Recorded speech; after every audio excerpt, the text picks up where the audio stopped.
Respiration in animals में, respiration in fish fish पढ़ रहे थे, तो मैंने आप लोगों को बताया था कि जो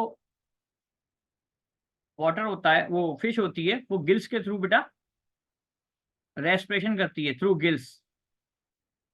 ठीक है, तो क्वेश्चन ये था कि जो H2O है वहां से ऑक्सीजन को अलग करती है, हाइड्रोजन और ऑक्सीजन, या फिर वाटर में डिजोल्व होती है। H2O जो वाटर में डिजोल्व होती है वो H2O अलग करती है। ठीक है, तो यहाँ पर आंसर है ये, एक्सट्रैक्ट करती है बेटा वो H2O में से O2 को। कैसे करती है? फिश के पास, फिश हैज गिल्स, और गिल्स में भी उसके पास होते हैं बेटा कुछ फिलामेंट्स। ठीक है, फिलामेंट्स मिलते हैं छोटे छोटे, वो फिलामेंट कनेक्ट रहते हैं, थ्रेड लाइक स्ट्रक्चर होते हैं, उनको बोलते हैं सीलिया। थ्रेड लाइक स्ट्रक्चर्स होते हैं, उसके फिलामेंट कनेक्ट रहते हैं, उनको बोलते हैं सीलिया। सीलिया से कनेक्ट रहते हैं।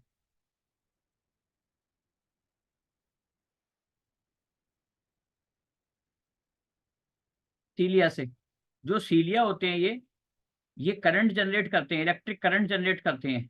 ठीक है, ये इलेक्ट्रिक करंट जनरेट करते हैं और वाटर को ब्रेक कर देते हैं, H2O को ब्रेक कर देते हैं।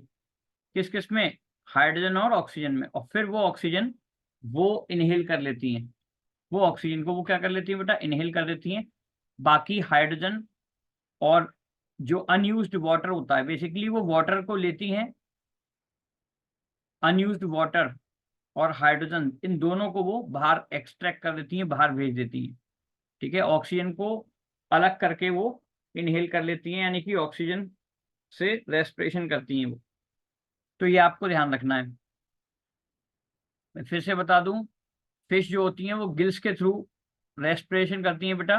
H2O वाटर होता है, वाटर यहाँ पर ब्रेक हो जाता है, वाटर यहाँ पर ब्रेक होता है हाइड्रोजन और ऑक्सीजन में। कैसे ब्रेक होता है? फिश के पास होते हैं गिल्स, गिल्स में होते हैं फिलामेंट्स, और फिलामेंट्स के अंदर फिलामेंट्स कनेक्टेड रहते हैं सीलिया, एक हेयर लाइक स्ट्रक्चर्स होते हैं, उनसे कनेक्ट रहते हैं फिलामेंट्स, सीलिया से कनेक्ट रहते हैं बेटा फिलामेंट्स। तो ये फिलामेंट्स जब सीलिया से कनेक्ट रहते हैं, तो ये सीलिया जनरेट करते हैं बेटा इलेक्ट्रिक करंट को। ठीक है, किसको जनरेट करते हैं? ये इलेक्ट्रिक करंट को जनरेट करते हैं, सीलिया। और इलेक्ट्रिक करंट को जनरेट करने के बाद वो वाटर को ब्रेक कर देते हैं हाइड्रोजन और ऑक्सीजन में। और जब ब्रेक कर देते हैं बेटा, तो वहां पर करंट जनरेट हो जाता है, तो इस वजह से हाइड्रोजन और ऑक्सीजन अलग हो जाती है, सेपरेट हो जाती है, और वो हाइड्रोजन उनको मिल जाती है, वो ऑक्सीजन उनको मिल जाती है रेस्पिरेशन के लिए। ठीक है, तो इस तरीके से फिश जो होती है वो अपना रेस्पिरेशन करती हैं पूरा। अब मैं बात करूं अमीबा की, मैंने बात बता दी थी आपको, अमीबा नॉर्मल एक यूनिसेलुलर ऑर्गेनिज्म है। ठीक है, अमीबा में रेस्पिरेशन मैंने बता दिया था आपको, रेस्पिरेशन इन अमीबा।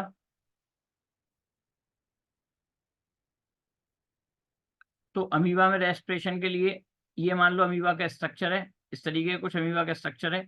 ये सेल मेम्ब्रेन होती है, सिंपल सी ऑक्सीजन डिफ्यूजन हो जाती है। ठीक है, ऑक्सीजन डिफ्यूजन होती है वाटर में से, और कार्बन डाइऑक्साइड आउट हो जाती है, डिफ्यूज आउट हो जाती है कार्बन डाइऑक्साइड। ठीक है, पैरामीशियम, प्लेनेरिया, इसी तरीके से जैसे अमीबा कर रहे हैं ऐसे ही प्लेनेरिया, प्लेनेरिया भी वाटर में मिलता है, और पैरामीशियम। ठीक है, पैरामीशियम, ये भी आपके इसी तरीके के ऑर्गेनिज्म हैं जो आपकी इस तरीके की क्या करते हैं बेटा? डिफ्यूजन करते हैं, सिंपल डिफ्यूजन बोलते हैं इसको, सिंपल डिफ्यूजन बोलते हैं। ठीक है, और मैंने उस दिन ये भी बताया था आप लोगों को कि डिफ्यूजन इनसफिशियंट क्यों है, why diffusion is insufficient, insufficient in human body. तो मैंने आपको बताया था, इन एनिमल्स कह सकते हो या फिर ह्यूमन बॉडी कह सकते हो, मैंने आपको बताया था बेसिकली डिफ्यूजन का प्रोसेस बहुत स्लो स्लो होता है बेटा, बहुत ही स्लो होता है। और ह्यूमन में या फिर किसी भी एनिमल में जो ऑक्सीजन की अमाउंट चाहिए होती है वो बहुत तेजी से चाहिए होती है, उनके ऑर्गन्स को वर्क करने के लिए क्विकली चाहिए होती है, होल बॉडी में। ठीक है, तो डिफ्यूजन का प्रोसेस उसको फुलफिल नहीं कर पाएगा, और इसीलिए ब्लड को बना, मतलब ब्लड सर्कुलेटरी सिस्टम में का पार्ट होता है लार्ज एनिमल्स में, वो बहुत जल्दी से बॉडी के हर पार्ट तक ऑक्सीजन को कैरी कर देता है, और कार्बन डाइऑक्साइड को वहां से रिमूव करके ले आता है। ठीक है, तो ये सब हमने उस दिन पढ़ा था। मैंने आपको ये भी बताया था कि अगर डिफ्यूजन के थ्रू ऑक्सीजन की सप्लाई होगी तो बेटा वहां पर डिफ्यूजन के थ्रू अगर ऑक्सीजन की सप्लाई होती है तो उस कंडीशन में 3 साल लग सकते हैं। ठीक है, 3 साल लग सकते हैं आपको आपकी बॉडी के हर ऑर्गन तक ऑक्सीजन पहुंचने में। ठीक है बेटा, प्लेनेरिया एक तरीके के फ्लैट वॉर्म होते हैं। ठीक है, फ्लैट वॉर्म होते हैं प्लेनेरिया। और बेसिकली ये पैरासाइट नॉन पैरासाइट होते हैं। ठीक है, फ्री लिविंग फ्लैट वॉर्म होते हैं। ये जनरली जो है पाए जाते हैं बेटा फ्रेश वाटर में। ठीक है, फ्रेश वाटर में पाए जाते हैं प्लेनेरिया। ये फ्लैट वॉर्म होते हैं, यूनिसेलुलर ऑर्गेनिज्म होते हैं। ठीक है, अब मैं बात करूंगा बेटा रेस्पिरेशन इन अर्थवॉर्म। ठीक है, रेस्पिरेशन इन अर्थवॉर्म। तो अर्थवॉर्म जो होते हैं वो अपनी मॉइस्ट स्किन के थ्रू, ठीक है, कैसे अर्थवॉर्म अपनी मॉइस्ट स्किन से रेस्पिरेशन करते हैं।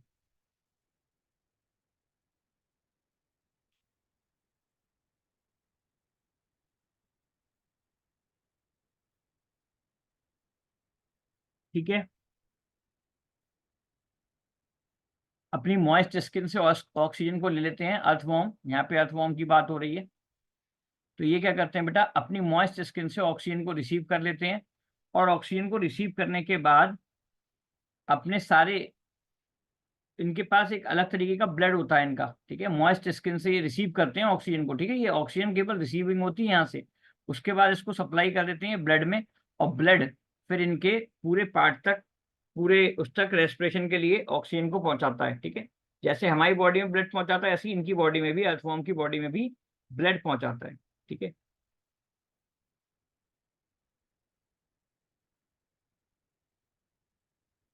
और फिर से यही बेटा CO2 वापस लेके आता है। ब्लड ने ऑर्गन्स तक ऑक्सीजन पहुंचा दी, CO2 वापस लेके आ गया, कार्बन डाइऑक्साइड वापस लेके आ गया, वापस इसने ब्लड ने स्किन को कार्बन डाइऑक्साइड दे दी, स्किन से वापस डिफ्यूज आउट हो गई। तो इस तरीके से ये क्या करते हैं बेटा, ब्रीथिंग करते हैं अर्थवॉर्म। ठीक है, गैसियस एक्सचेंज लीच, जो मैंने लीच बताया था उसका भी गैसियस एक्सचेंज इसी तरीके से होता है, और इसका भी गैसियस एक्सचेंज इसी तरीके से होता है। फिश का मैंने आपको बता दिया है।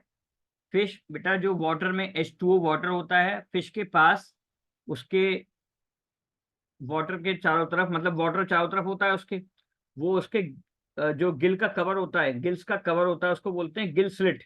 ठीक है, गिल स्लिट, फिश के पास गिल्स होते हैं। ठीक है, और गिल्स का जो कवर होता है उसको बोलते हैं गिल स्लिट। ठीक है, ये कवर वाटर के टच में रहता है, वाटर के कांटेक्ट में रहता है। और जब जैसे जैसे वो ऑक्सीजन इनहेल करती है तो ये कवर ओपन होता है, गिल्स के थ्रू ऑक्सीजन वाटर सप्लाई होती है अंदर। और मैंने बाकी आपको बताया कि गिल्स के पास फिलामेंट्स होते हैं, फिलामेंट्स कनेक्टेड रहते हैं सीलिया से। ठीक है, सीलिया नाम के एक स्ट्रक्चर से फिलामेंट्स कनेक्टेड रहते हैं, और सीलिया इलेक्ट्रिक करंट जनरेट करता है। जब इलेक्ट्रिक करंट जनरेट करता है तो उसके पास जो वाटर पहुंचता है गिल्स के अंदर वो ब्रेक हो जाता है H2 और O2 में। ठीक है, कुछ थोड़ा सा अनयूज्ड वाटर रह जाता है। तो उस कंडीशन में जो अनयूज्ड वाटर रह जाता है, जिस वाटर अमाउंट ज़्यादा जाता है लेकिन कुछ वाटर अनयूज्ड रह जाता है, और हाइड्रोजन, वो दोनों एक्सट्रैक्ट आउट कर दी जाती हैं वापस से गिल्स के थ्रू ही। ठीक है, वापस से गिल्स के थ्रू ऑक्सीजन को वो कर दिया जाता है। और गिल्स इस तरीके से डिजाइन करे जाते हैं, डिजाइन होते हैं बेटा, जो गिल्स की डिजाइनिंग होती है वो इस तरीके से होती है कि वो only oxygen intake from water, ये केवल और केवल वाटर से ही ऑक्सीजन ले सकते हैं। ये ऐसा नहीं है कि एयर से भी वाटर मतलब ऑक्सीजन ले ली या कुछ कर लिया, तो इस तरीके की चीजें नहीं होती हैं। ये केवल और केवल वाटर से ही ऑक्सीजन ले सकते हैं बेटा। इसी वजह से जब फिश को वाटर के बाहर निकाला जाता है तो उसको ऑक्सीजन की सप्लाई मिलना बंद हो जाती है।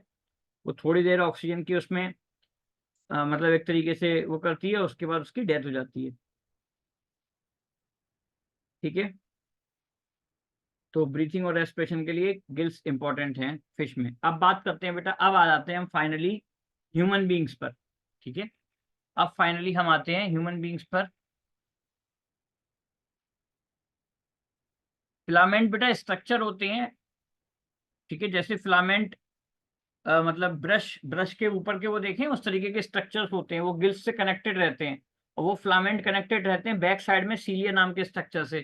तो ये सब गिल्स के पार्ट हैं, ठीक है, ये गिल्स के पार्ट हैं। अब देखो, अब आते हैं बेटा हम सबसे इंपॉर्टेंट, रेस्पिरेशन इन ह्यूमंस, ठीक है, रेस्पिरेशन इन ह्यूमंस, ये बहुत इंपॉर्टेंट है, इसको समझो। रेस्पिरेशन इन ह्यूमंस, यहीं से आएंगे क्वेश्चंस मोस्टली, ठीक है ना। तो सबसे पहले मैं आपको कुछ बेसिक जानकारी बता दूं रेस्पिरेशन इन ह्यूमंस में। एक मिनट रुकना बेटा, आप लोग लाइन पे ही रहना।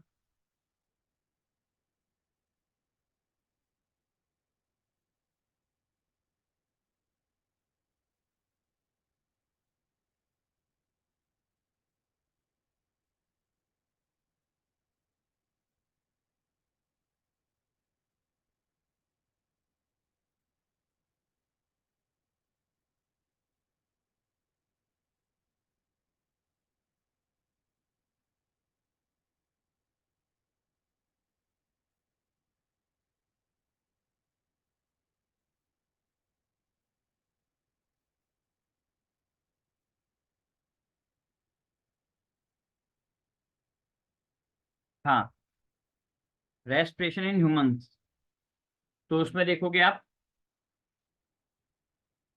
आपको ये बात पता है बेटा, इसमें the process the process by which energy is released, ठीक है ना, energy is released from food in our body, energy is released from food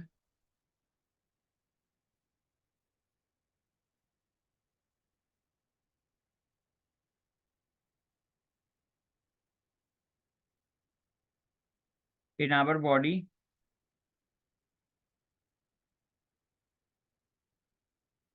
is called respiration, ठीक है।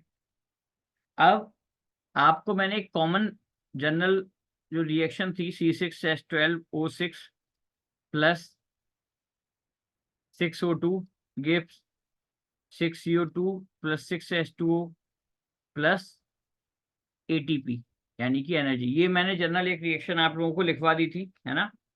तो ये रिएक्शन एक जनरल कॉमन रिएक्शन है।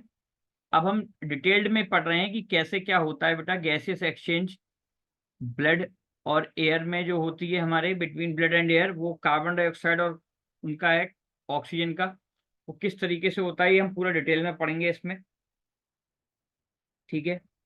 अब देखो, breathing is the process by which air rich oxygen is taken inside the body, ठीक है, ये समझना है आपको।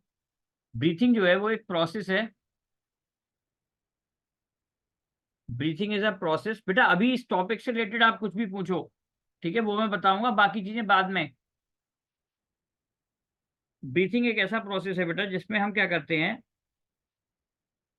एयर रिच ऑक्सीजन जो होती है उसकी सप्लाई हम अपनी बॉडी में करते हैं, यानी कि इनसाइड द बॉडी, और उसके बाद एयर रिच जो कार्बन डाइऑक्साइड होती है उसको हम आउटसाइड द बॉडी, मतलब CO2 रिच जो CO2 रिच जो एयर होती है वो हम बाहर भेज देते हैं, और ऑक्सीजन रिच जो एयर होती है उसको हम इनसाइड कर लेते हैं। इस तरीके से हम ब्रीथिंग के प्रोसेस को डिफाइन करते हैं, ठीक है।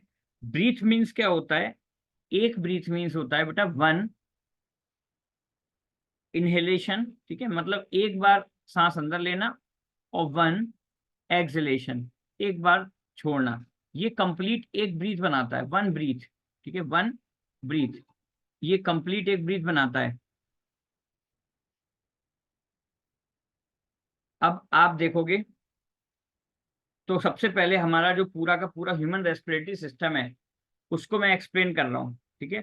ह्यूमन रेस्पिरेटरी सिस्टम जो है वो मैं उसको एक्सप्लेन कर रहा हूँ।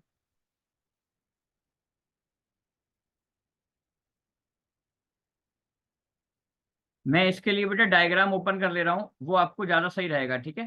ह्यूमन रेस्पिरेटरी सिस्टम, आप लोग सब यहीं पे देखते रहना। अभी मैं 1 मिनट में डायग्राम ओपन कर ले रहा हूँ इसका, ठीक है। डायग्राम ओपन करके आपको वो पता लग जाएगा, ठीक है।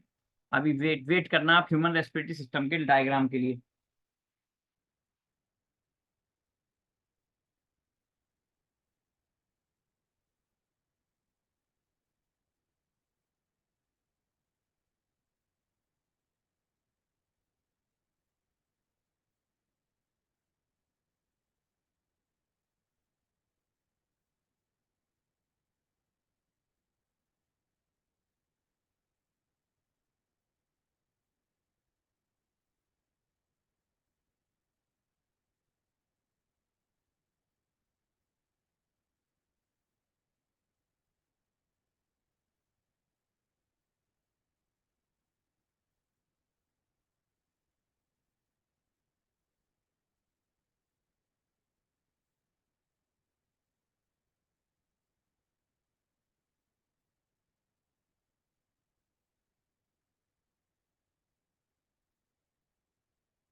मैं ह्यूमन रेस्पिरेटरी सिस्टम का डायग्राम ओपन कर रहा हूँ बेटा, आप लोग लाइन पे ही रहना।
देखो आप लोगों के सामने ये स्क्रीन पे दिखाई दे रहा होगा।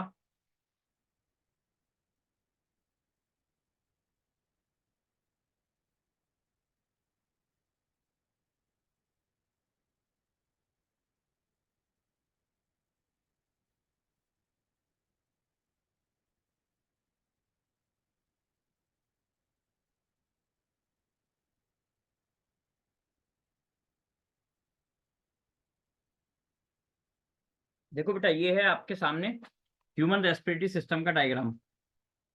अब आप बात को समझो, क्या होता है कि जो मेजर ऑर्गन्स हैं, पहले तो मैं वो बता दूं आप लोगों को मेजर ऑर्गन्स कौन कौन से हैं ह्यूमन रेस्पिरेटरी सिस्टम में। सबसे पहले नॉस्ट्रिल्स, अभी मैं बताऊंगा सारी चीजें आपको। सबसे पहले होता है बेटा नॉस्ट्रिल्स। 1 मिनट और रुकना बेटा।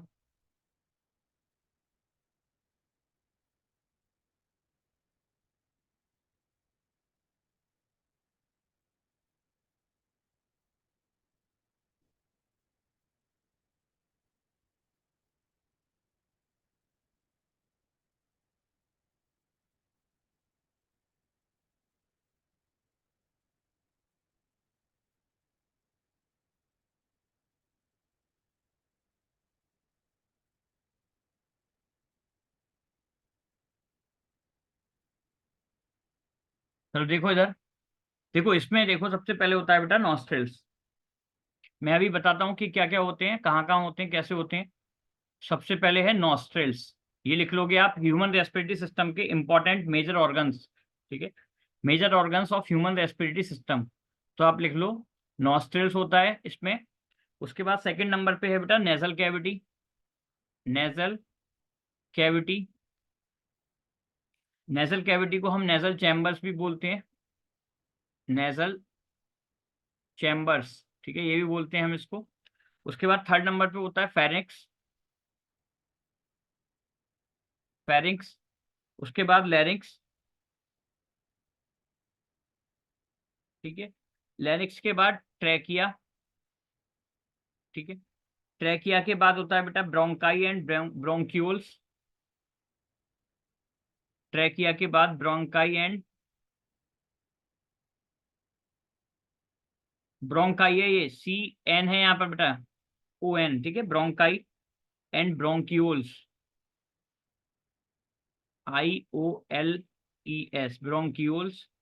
उसके बाद एल्वियोली या एल्वियोलर, एल्वियोलर सैक, एल्वियोलाई, ठीक है, ये इसकी स्पेलिंग ALVEOLI है, ठीक है, या फिर इसको एल्वियोलर सैक ये भी कहते हैं, ठीक है। उसके बाद लास्ट में है लंग्स, ये मेजर ऑर्गन्स हैं हमारे रेस्पिरेटरी सिस्टम के, ये सब लोग नोट डाउन कर लो।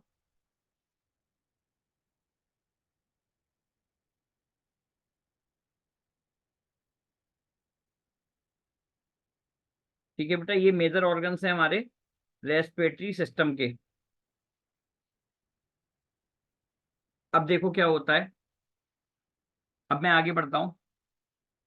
सबसे पहले मैं बात करता हूँ बेटा नॉस्ट्रिल्स की, ठीक है। सबसे पहले मैं बात करता हूँ नॉस्ट्रिल्स की। मैं आपको बताऊंगा कि अभी किस तरीके से जो हमारी बॉडी है पूरी की पूरी, जो बेटा हमारे ये दोनों लंग्स है ना, ये हमारी कहलाती है चेस्ट कैविटी, ठीक है। ये दोनों जो लंग्स दिखाई दे रहे हैं आपको, ये कहलाती है चेस्ट कैविटी। अच्छा, नेजल कैविटी उसमें नहीं थी उस वाले डायग्राम में, वो डायग्राम अच्छा है, मैं अभी आपको वही उसी डायग्राम पे ले चलूंगा। फिलहाल आप देखोगे कि यहाँ पर आपको दिखाई दे रहा है नेजल टर्मिनेट, ठीक है, ये नेजल कैविटी दिख रहा है आपको डायग्राम में, सबको दिखाई दे रहा है नेजल कैविटी और नेजल टर्मिनेट, ये, ठीक है। तो नॉस्ट्रिल्स या नेजल कैविटी कह दो, जहां से हम पेयर ऑफ एक्सट्रैक्शन नॉस्ट्रिल्स, जो बेसिकली नोज के आपके एंट्री पॉइंट हैं, ठीक है, वहां से आप एयर को इनहेल करते हो, जो एयर के उसके नोज के आपके एंट्री पॉइंट हैं, यहाँ से आप एयर को क्या करते हो, इनहेल करते हो बेटा, यहाँ से ये एयर यहाँ से इनहेल हो रही है, तो ये नॉस्ट्रिल्स बोले जाते हैं। नॉस्ट्रिल्स जो लीड करे जाते हैं इंटरनली, ये अंदर वाली जो पार्ट है नॉस्ट्रिल्स का, अंदर वाला जो पार्ट है ये वाला, इसको बोला जाता है नेजल कैविटी, ठीक है, नेजल कैविटी। यहाँ से फिर आपकी एयर जो होती हुई जाती है अंदर और अंदर पहुंचती है, तो और अंदर जब पहुंचती है वहां पर, तो ये पूरा जो पैसेज है, ये पूरा जो रास्ता है बेटा, ये कहलाता है नेजल पैसेज, नेजल पैसेज। ये पूरा जो रास्ता है वो कहलाता है आपका नेजल पैसेज,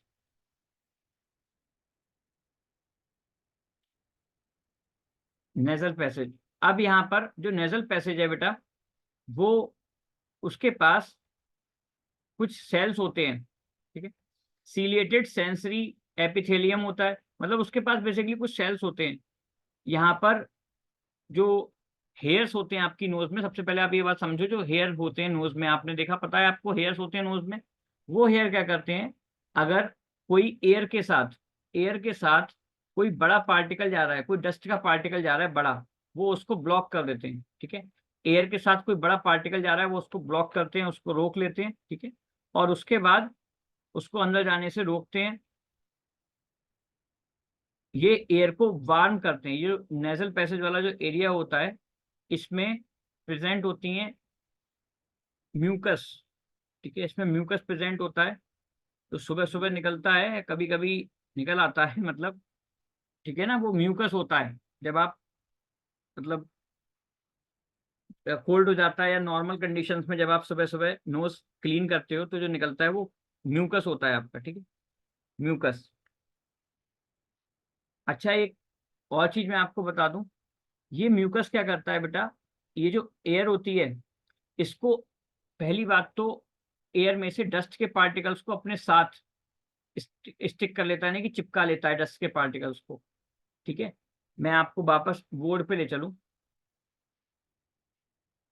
अभी यहीं पर आ जाएंगे हम लोग।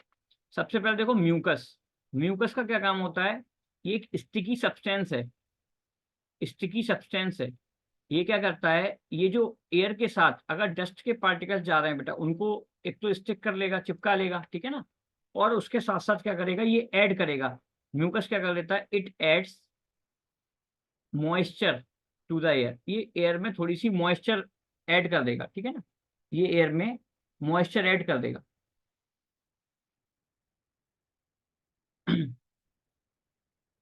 हार्मफुल पार्टिकल्स होंगे कोई, उनको रिमूव करेगा, इंट्रैप कर देगा। देख सकते हो आप, entrap the harmful dust particle along with air, along with air। ये काम करता है म्यूकस, ठीक है। म्यूकस और सीलिया, म्यूकस एंड सीलिएटेड सेल्स होते हैं, बेसिकली वो प्रोजेक्शन स्ट्रक्चर्स होते हैं छोटे छोटे, वो सीलिया, ये दोनों काम यही करते हैं, ठीक है, म्यूकस एंड सीलिया। और जो हमारी नेजल पैसेज होती है पूरी की पूरी, ठीक है ना, जितना भी नेजल पैसेज है, उस नेजल पैसेज में ये सेल्स होते हैं जो इन दोनों को सीक्रेट करते हैं, यानी कि म्यूकस को बेसिकली वो सीक्रेट करते हैं, ठीक।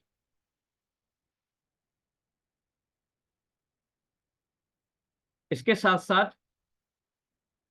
इन्हीं सेल्स, यही जो सेल्स होते हैं नेजल पैसेज में, ये एयर की ओडोर को फील करते हैं, यानी कि स्मेल आपको फील कराते हैं, ठीक है, स्मेल आपको फील करा देते हैं। ठीक है, यहाँ तक कोई दिक्कत, यहाँ तक कोई दिक्कत नहीं है।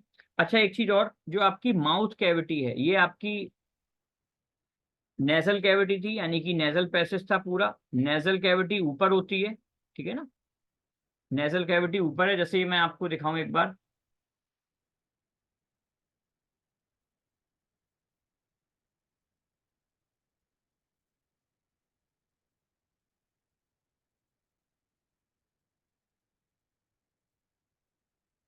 ये बेटा ये, ठीक है ना, ये आपको जो दिखाई दे रही है, ये पूरी नेजल कैविटी है, ठीक है ना, ये पूरी नेजल कैविटी है।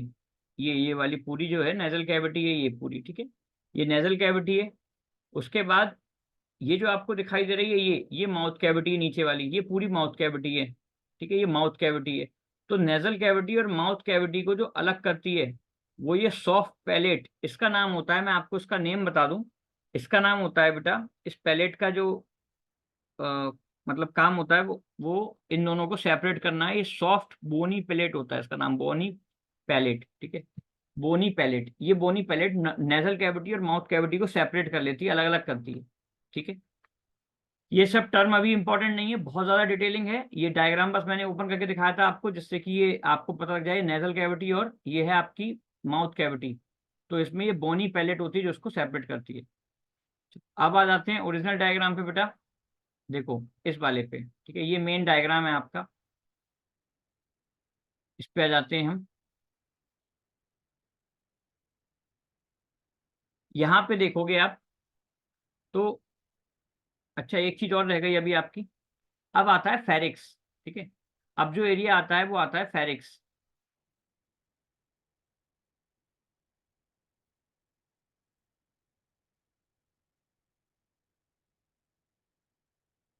ठीक है।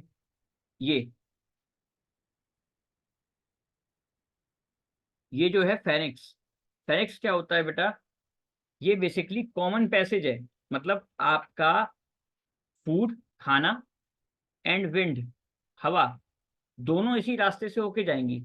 फेरिक्स बेसिकली थोड़ा सा सरफेस एरिया प्रोवाइड कर देता है, ठीक है, थोड़ा सा सरफेस एरिया प्रोवाइड कर देता है। जो दोनों नोस्ट्रिल्स हैं, ये जो हमारे नोज के अंदर से जो होल्स आए हुए हैं, वो दोनों आके यहीं पे मिलते हैं, इस फेरिक्स में मिलते हैं। ये पूरा एरिया आपका फेरिक्स है, नीचे वाला पार्ट लैरिक्स है, ऊपर वाला पार्ट ये पूरा फेरिक्स है। ये फेरिक्स का जो मेन काम रहता है, थोड़ा सा आपको एरिया प्रोवाइड कर देता है, एयर को, एयर एंड फूड के लिए, ठीक है, एयर एंड फूड के लिए एरिया प्रोवाइड कर देता है। ये एरिया क्यों प्रोवाइड कर देता है आपको फेरिक्स, जिससे कि क्या हो बेटा, जो आपने एयर ली है,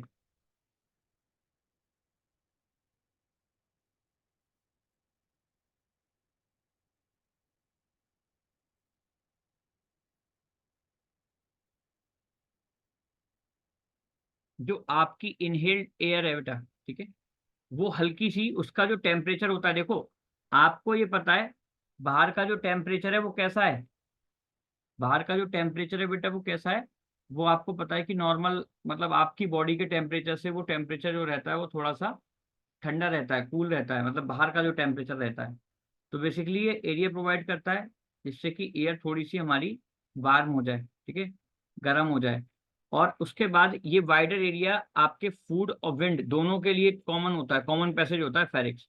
यहाँ पर विंड थोड़ी सी कम अमाउंट में कलेक्ट होती है, कलेक्ट का मतलब ये नहीं कि बहुत ज्यादा ऐसे कलेक्ट हो गई, बस यहाँ पर पहुंचती है, पहुंचने के बाद उसको कॉमन पैसेज है आपकी माउथ कैविटी और नेजल कैविटी का, दोनों का जाके मिलना यहाँ पर है फेरिक्स में। ये समझ लो, आप ऐसे समझ लो कि फेरिक्स एक ऐसा एरिया है जहां पर माउथ कैविटी और नेजल कैविटी दोनों मीट करती है। ये कॉमन पैसेज है फूड का और विंड का, दोनों चीजें एक साथ जा रही हैं, हवा भी और पानी भी, वो हवा भी और खाना पीना भी, ठीक है। अब हवा और जब खाना पीना जा रही है, एक साथ जा रहा है बेटा, तो उस कंडीशन में क्या होता है, देखो यहाँ पर खाना पहुंच गया तो यहाँ पर होता है एपिग्लॉटिस, ठीक है। एपिग्लॉटिस एक तरीके से ऊपर कवरिंग होती है, इस तरीके की कवरिंग होती है, जैसे ये मान लो फेरिक्स है और ये एपिग्लॉटिस लगा हुआ है इसके ऊपर, ये फेरिक्स का एरिया है, यहाँ पर लगा हुआ है एपिग्लॉटिस, इस फेरिक्स में ही एपिग्लॉटिस प्रेजेंट होता है, ठीक है। एपिग्लॉटिस बेसिकली लैरिक्स के ऊपर होता है, ठीक है। लैरिक्स आपका जो पैसेज है वो विंड पाइप का पैसेज है, ठीक है। ट्रेकिया के ऊपर वाला जो पार्ट होता है, देखो ट्रेकिया जो है वो आपका विंड पाइप है। मैं आपको अलग से भी बना के दिखाऊंगा दूसरे उसमें बेटा। ये वाली वीडियो का एक्चुअली टाइम थोड़ा सा हो गया है बेटा, तो मैं इसलिए दूसरी वीडियो आज करूंगा, ये आज रेस्पिरेशन सिस्टम हम लोगों को फिनिश करना है बिल्कुल पूरा। मैं यहाँ पर आपको बता दूं,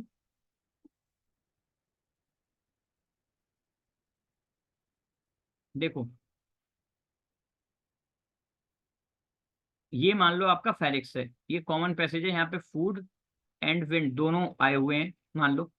यहाँ से उसके बाद ये विंड को इधर जाना है एक पाइप में और फूड को इधर जाना है, ठीक है। विंड को इधर जाना है और फूड को इस वाले पाइप में जाना है, ठीक है। ये ध्यान रखना है आपको। अब जो हमारा फूड पाइप होता है बेटा, वो ट्रैकिया के पीछे होता है, बैक साइड में होता है, ठीक है ना। ट्रैकिया आगे की तरफ होता है, आगे की तरफ ट्रैकिया होता है, यानी कि विंड पाइप होता है, ट्रैकिया विंड पाइप हमारा। और ईसोफेगस इसको क्या बोलते हैं, ईसोफेगस, ठीक है, ये हमारा बैक साइड में होता है।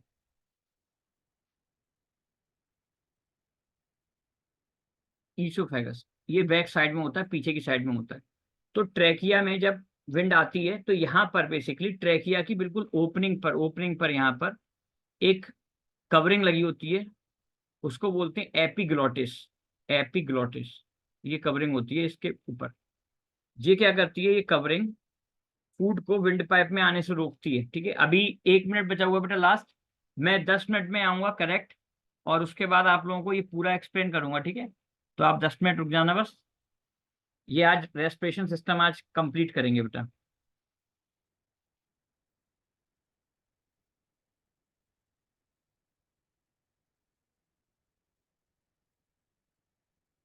ठीक है।